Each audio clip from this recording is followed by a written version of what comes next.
First we need to do, you have to enable virtual texture from the project. So if you go and type in a project settings, virtual texture, click enable virtual texture support here, right? And then restart the project. We'll go and create this volume, runtime virtual texture volume, just bring it back here into the scene and call it RVTV height, and copy it and call another one RVTV material.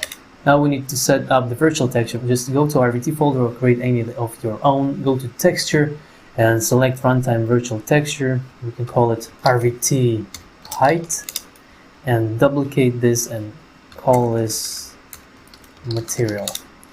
For height, go inside and choose world height in the virtual texture content. Save it and exit. For the RVT material, do nothing, just keep it as it is.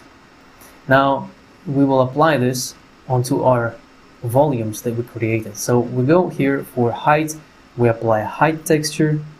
For material, we apply material texture, and then choose this landscape and set bounds so it will wrap around. Do the same for the material RVTV.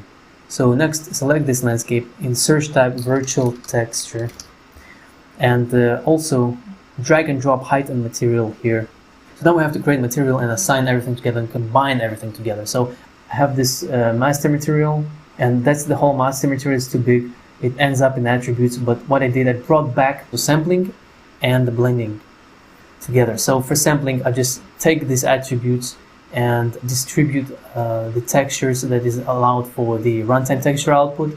I have another option which is blending, so I blend this material with the landscape that we just sampled and apply the same alpha. So I combine those two in one, and I have this option, switch parameter, which allows me to either blend the object with RVT or not. And then we go to the output of attributes.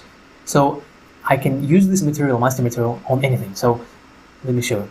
So I created both instances, one instance for the asset from the same master material and one instance for the grass. So for the landscape, I just applied the grass. By default, it already takes the samples for the runtime and it applies it. And then I created an instance for the assets. If I take this blend object with RVT, it will allow you to choose which texture of RVT you want to use. And then you just have these settings, height and feather.